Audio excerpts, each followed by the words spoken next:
BNR gold and diamonds తరుగు తక్కువ బంగారం ఎక్కువ. ఇప్పుడు మన వైజాగ్ లో జూలై 24న గ్రాండ్ ఓపెనింగ్. శ్రావణ మాసంలో ప్రతిరోజు ఏదో ఒక పూజ, ఏదో ఒక గుడికి వెళ్తాం, వ్రతాలు చేసుకుంటాం, నోములు చేసుకుంటూ ఉంటాం కదా. మరి ప్రతిరోజు తలంటు స్నానం చేసుకోవాలా? ప్రతిరోజు అభ్యంగన స్నానం చేసుకోవాలా?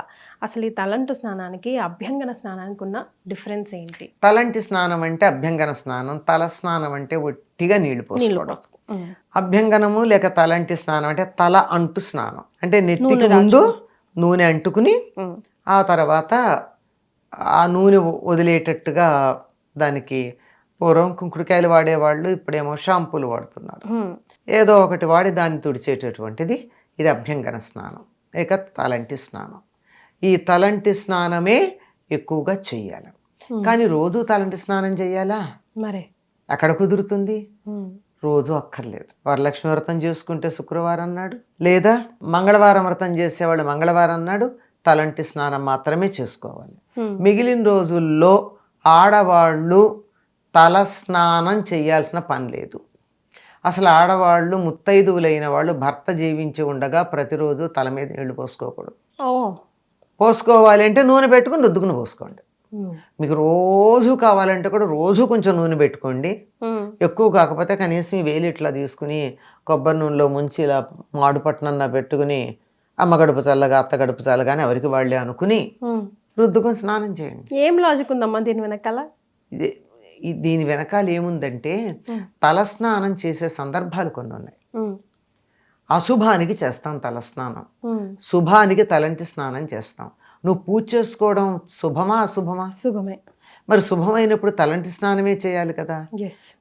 మరి తల స్నానం ఎప్పుడు చేస్తాం? మైల వార్తలు విన్నప్పుడు, దుర్వార్తలు విన్నప్పుడు, ఏదన్నా పొరపాటున తగలకూడని దాన్ని తగిలినా, అనుకోకుండా నోట్లో తినకూడని మన ప్రమేయం లేకుండా నోట్లోకి వెళ్ళడం జరుగుతూ ఉంటుంది కొన్ని సందర్భాల్లో. ఇలా నోట్లో పెట్టుకున్నాక చెప్తారు ఇది ఫలానా అని, అప్పటిదాకా మనకి తెలియదు, అందరితో సమానంగా వచ్చేస్తుంది, అంతే కదా. ఇటువంటి సందర్భాల్లో వెంటనే సచేల స్నానం చేస్తారు. సచేల స్నానం అంటే కట్టుబట్టలతో స్నానం చేసేయడం. అలాగే ఎవరిదన్నా మనం అశుభవార్త విన్నాం, మనకే మైల అది ఉండదు, కానీ మనకు చాలా ఆత్మీయులు, తెలిసిన వాళ్ళు, కావలసిన వాళ్ళు వార్త విన్నాం, వెంటనే వెళ్ళి స్నానం చేస్తాం. అది తల స్నానం. అప్పుడు తల మీద నీళ్లు పోసుకుంటాం. అలాగే కానీ నాకు వార్త విన్నా గనక నేను కొంచెం తలకి నూనె పెట్టుకుని రుద్దుకుని చేస్తానని చేస్తే శుభం. అంటే వాడెవడో చచ్చిపోయాడని నువ్వు శుభంగా భావిస్తున్నావా? అది డిఫరెన్స్, అంతే కదా. కానీ శుభానికి తలంటు స్నానం చేయాలి, అశుభానికి తల స్నానం చేయాలి. ఇంతేకాదు, ఈ నెలే కాదండి, ఎప్పుడైనా సరే ఆడపిల్లలు తలంటి స్నానం చేయడమే మంచిది. చేసేటప్పుడు నూనె పెట్టుకుని చేయాలి.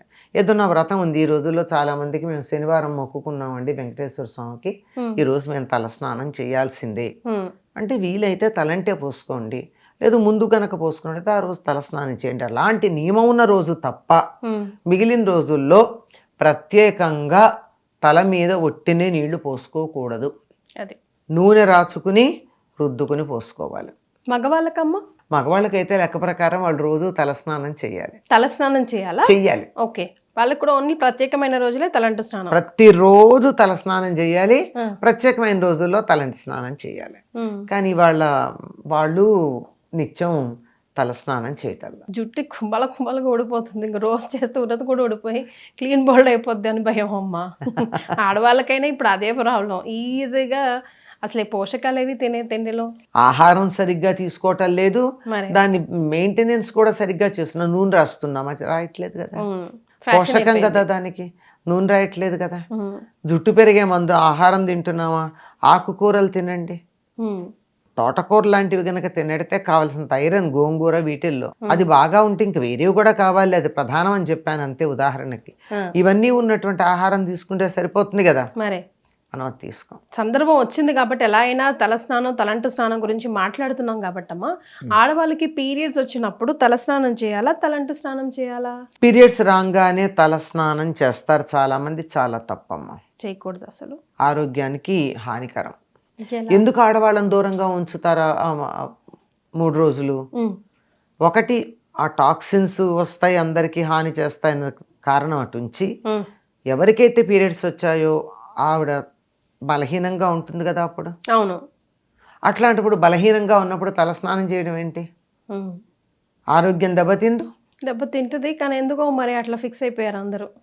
అదే ఇలా వచ్చిన వెంటనే బాత్రూంలకే పరిగెత్తారు ఫస్ట్ స్నానం. 3 రోజులు అయ్యాక 4వ రోజు తలంటి స్నానం చేస్తారు. తలంటు స్నానం చేయాలి 4 రోజులు. 4వ రోజు ఆ 3 రోజులు అసలు పూర్వం అయితే స్నానం కూడా చేయనిచ్చేవాళ్ళు కాదు. ఆ 3 రోజులు అసలు స్నానమే చేయనిచ్చారు స్నానించేవాళ్ళు కాదు, ఎందుకంటే కామ్గా. బాడీ ఎక్స్పోజ్ కాకూడదు సన్ కి అని.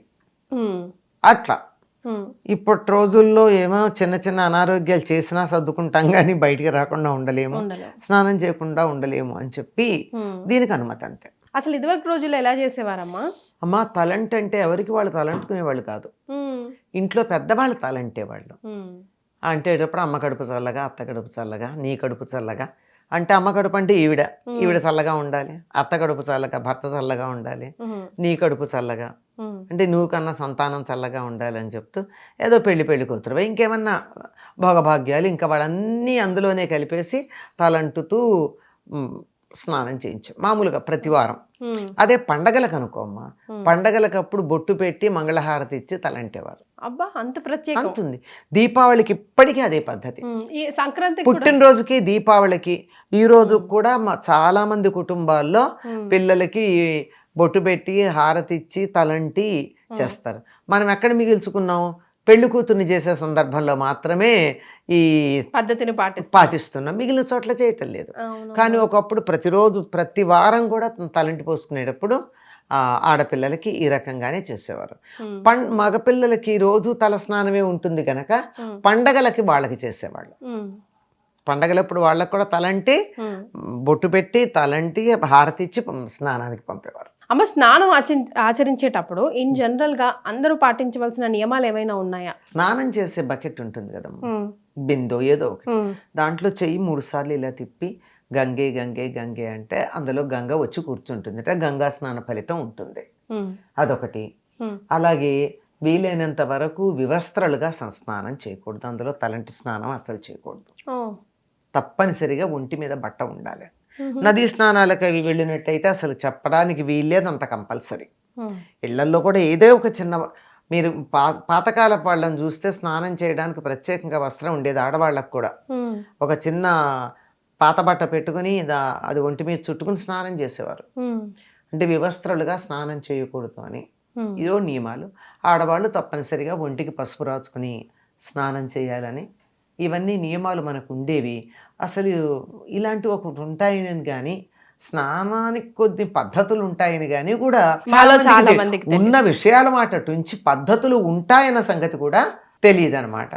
కానీ ప్రతి దానికి కూడా ఆరోగ్య దృష్టి, పర్యావరణ దృష్టి, ఒక సంస్కారం, ఒక మర్యాద అన్నదాన్ని దృష్టిలో పెట్టుకుని కొన్ని పద్ధతులు మన పూర్వులు ఏర్పాటు చేశారమ్మా. సూర్యాస్తమయం తర్వాత చేయకూడదు, అదొక నియమం. అందులో ముఖ్యంగా తల మీద నీళ్ళు సూర్యాస్తమయం తర్వాత పోసుకోకూడదు. తలంటు పోసుకోవాలన్నా చెప్పాగా, ఏదన్నా ఇబ్బంది వచ్చి దుర్వార్త విని తల స్నానం చేయాల్సి వస్తే తప్ప తల మీద సూర్యాస్తమయం అయ్యాక నీళ్లు పోసుకోకూడదు. అసలు మామూలు స్నానం కూడా సూర్యాస్తమయం తర్వాత చేయకూడదని చెప్తారు. సంధ్యా సమయానికే చేసేసి సూర్యుడు అలా ఉండగా వచ్చి దీపం పెట్టుకోవడమో దండం పెట్టుకోవడమో చేసుకుంటారు. చాలా సంతోషం అమ్మా, ధన్యవాదాలు.